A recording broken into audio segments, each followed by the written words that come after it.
All right, so up next we got Alexander. We can conquer a small island and name it Maru. Okay, so quite a pared down portfolio, very specific on what's being shown. So you've got your challenge. Let's go through this. The other thing too to say is currently I'm a student. Knowing what to focus on to improve would be great.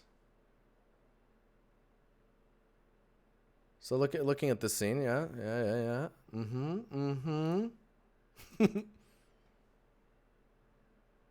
Oh, nice and smooth. So like when you're looking at shots like this, finding ways to break up the details of edges like this, or how the grass enters the dirt. Just like have a bunch of like little rocks that you can place and like fill in little gaps to just kind of add complexity where the eyes usually get drawn, and it's going to be in areas like this.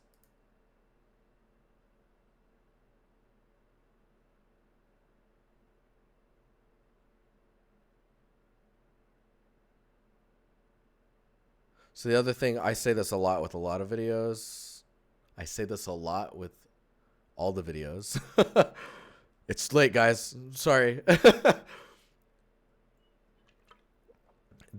When the camera is moving, every time you fade to another shot, think about it like your first shot.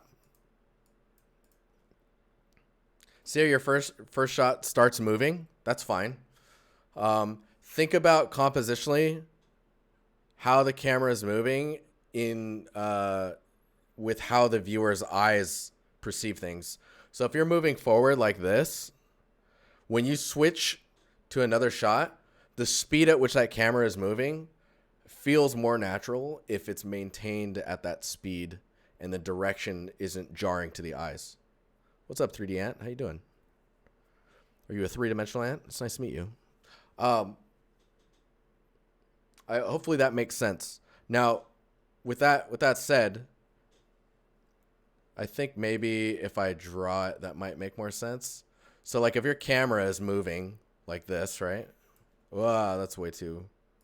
Let's go top view for this example. So if your camera is moving and it's moving at the same rate, when you switch to the next shot, you kind of want the camera movement to be naturally moving in a direction where it doesn't feel like all of a sudden you're like, changing directions. The other thing you want to do is once the camera starts moving, you want to try to not stop it from moving until the final shot.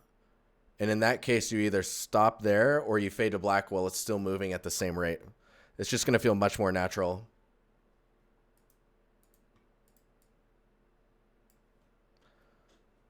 I'm always a big fan of scenes like these little like asset gyms, or like where you just kind of lay everything out. It's pretty cool that you put the material in here as well. I would say from these assets, the weakest things, the two weakest things is probably the stones, and just kind of bringing some more logic and information into the crevices and where it gets kind of mossy or dirty where it meets the ground. And then also these your fern specifically, and getting some more maybe you could use vertex color on the under branches to try and darken them so that they have this kind of layering effect. See, I don't know if I need the sword like that. It's cool to see this up close.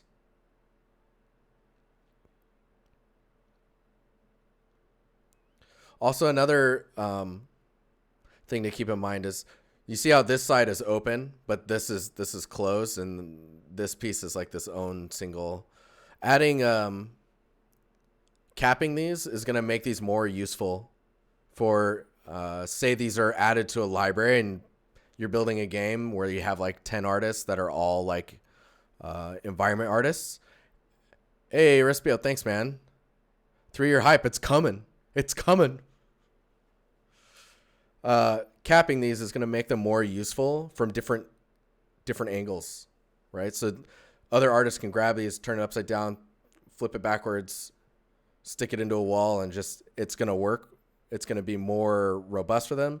And you're technically not really adding more vertices because you're paying for these verts anyways. Sure, the hard edges is going to make it so there's a little bit more data, but it's so minimal at this point that you might as well just cap it.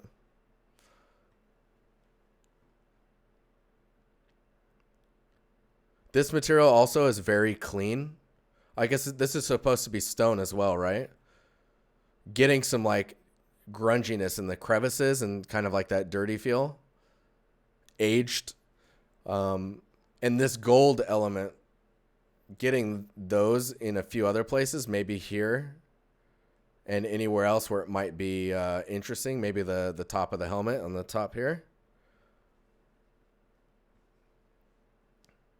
Could go a long ways for kind of keeping everything together in that sense. And then these, like, my voice. These are essentially feel untextured currently. And so getting that information in there is going to be key. This grass as well, I think it looked pretty good in the video. But the blades are so close together that they do that alpha problem where they start melting together and they just become a solid plane. And then these are super long. So I think shortening those and varying their heights, which you might be doing, is going to be important.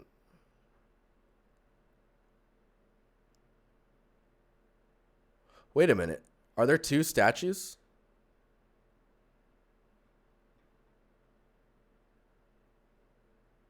Oh, that's interesting. I think I might have stuck to one so that there was a very clear focal point. If you're going to have two, then you would just have a podium in the middle and then it would be there, right?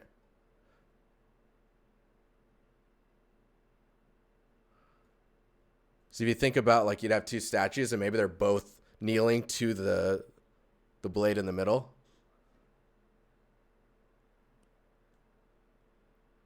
This shot's quite strong. Be careful with these little tangents where you get close to the edge there.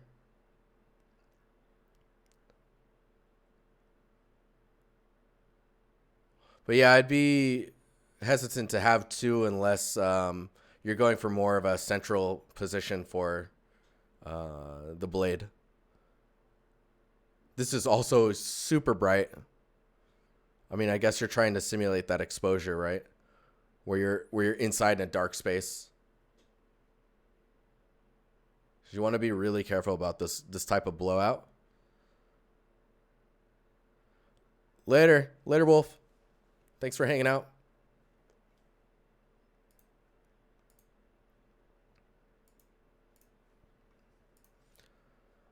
But yeah, two brothers defending the castle. A story about their last stand.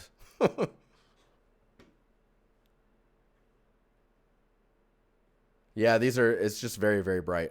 I'd probably try and tone that down because you're getting full blowout here as well.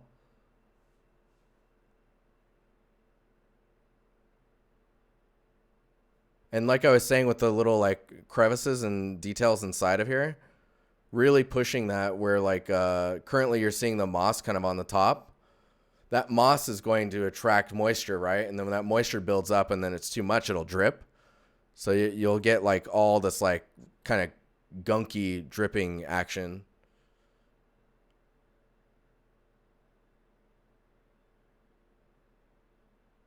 But yeah, hopefully that was useful information. This looks really cool.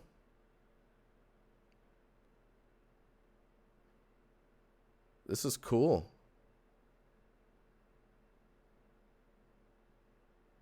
Yeah, that sounds accurate. You're Chris Radsby. Yeah, it's like it's all there. You've taken your first pass at it, and then it's like, all right, time to tighten it all up and make it look hot. It's just halfway there.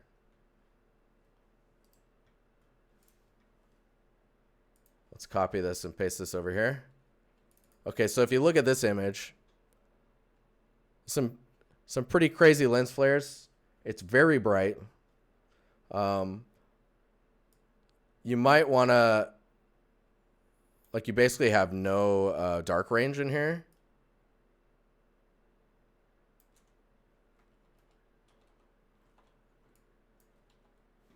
And you see how washed out it looked before? Like, this is much more interesting to me. And you're getting more of your color popping as well. Yeah, the greens are wall. Or the walls are green. The greens are wall.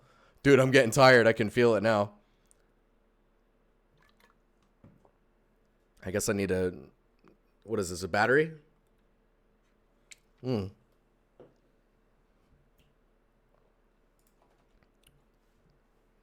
I like the attention to detail, though.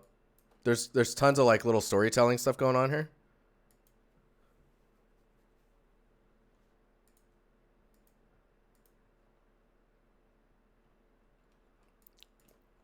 Lucas says the pattern feels like it might be large. On the wall? Oh, interesting. Maybe. You could try tiling it a little bit more. Also, this is a perfect opportunity to have 2 different roughness values on your wall. Because you're getting that hit over here with the gold and the... See, back here, the scale makes more sense because it looks like it's framed. See, I don't know what's happening back there very much, which could be fine. These feel very stretched or not, like, tall enough. Does that make sense?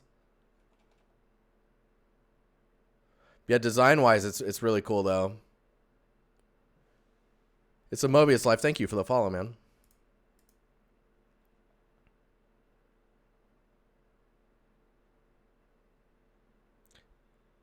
Overall, a very cool piece. Look at all these drawers. Does anyone know how to shut drawers here? It does feel very open. I'm not sure. I guess it's supposed to be. I don't know. I don't have enough reference knowledge in spaces like this.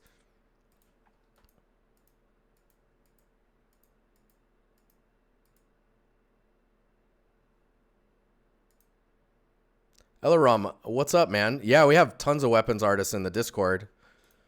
Occasionally they'll post stuff on here, and we'll critique their work. This one, I really liked how this one turned out.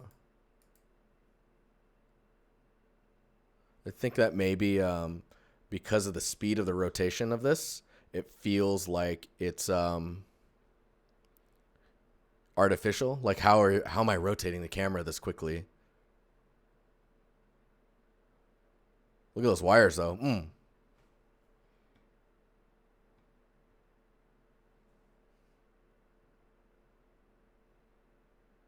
Oh, yeah, those cables are super cool. It's basically a turntable. Basically. Yeah, I think slowing it down would be nice. Man, look at this cult. They're serious.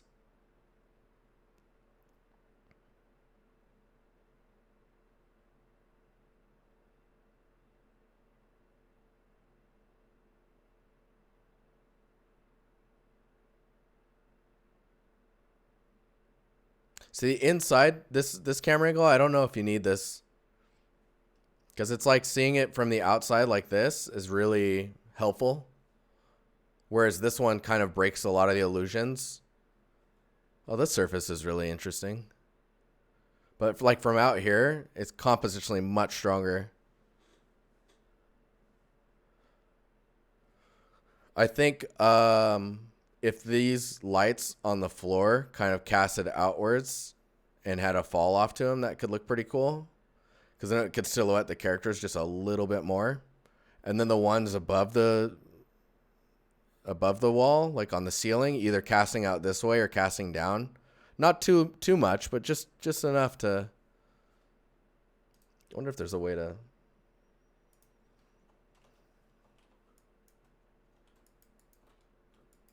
It looks like it's kind of doing it.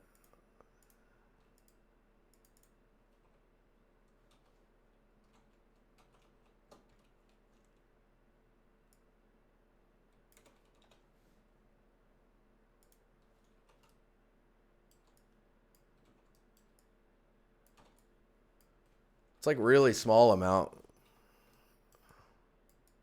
That could be cool. Yeah, because it is quite dark on the outside, which I know the focus is here. And it's so bright here that you almost feel like maybe with the way it's blooming on the lights, like it should be blooming that way. Let's just simulate it and see what this looks like. Just do that. We'll put like a screen on there. And then we'll mask it, invert the mask, and then we'll just paint where we want the fog or the bloom.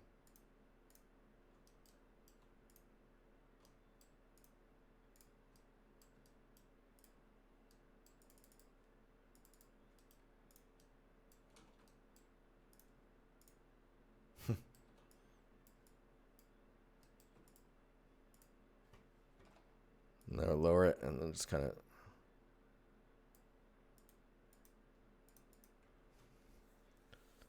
Stolen.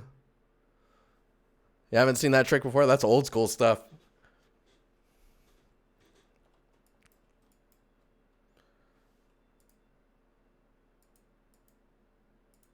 But yeah, there's some.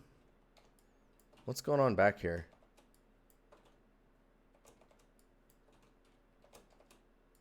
Midtones.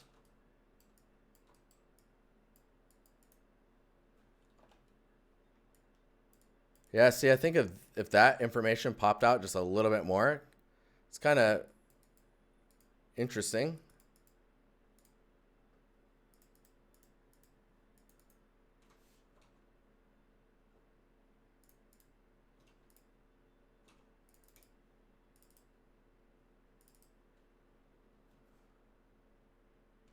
Yeah, what's the thing on here?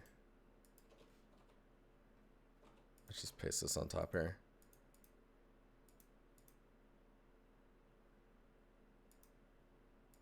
Huh. Yeah, you get a secondary color in here as well. You're going to rework it a little bit? Cool. But yeah, I think... oh, yeah, you linked me what you're working on now. Do you have it in your blog at all? You don't. You should post it in your blog. Because I think this is definitely a step up from what you've been working on so far. There's so much more details going on in here and just storytelling going on.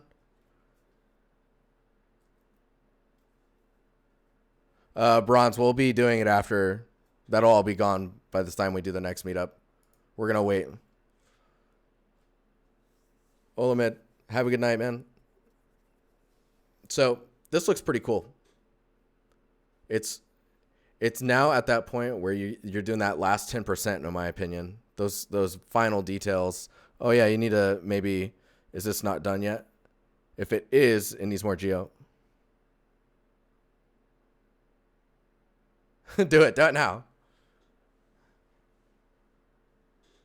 But this is really coming together. Oh yeah, I can see there's still some block out elements up here. The way this is connected to the ceiling might be a little strange, narrow-wise. Looking cool though. After you get it all kind of set up, make sure you're looking at your range. You're just like your ranges. Cause see, like you're outside, like that light in there is quite bright.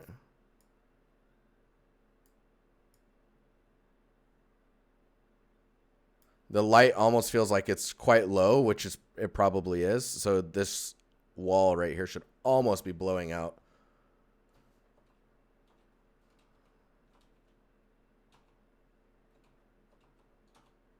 You see how much more color there is too?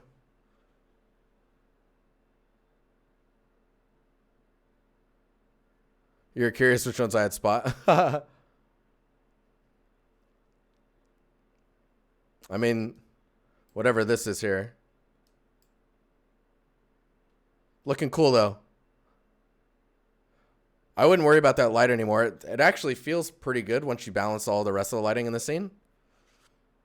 I just keep going. Get all your assets into that first pass stage and then really start to tune it. Putting this on your portfolio, is it going to be a huge step in your portfolio though? And I don't think you need to. I mean, maybe you could remove this one if you need to remove one, but honestly, I think you could leave it there to just show your progression, and then once you add that next scene, then maybe you can remove this one, or rework this one. Up to you. But yeah. The path of dust on the floor is subtle, but the contrast with the light value could bring it back a little more. Leo said it. No, get it out of here. Right, let's hit the next portfolio.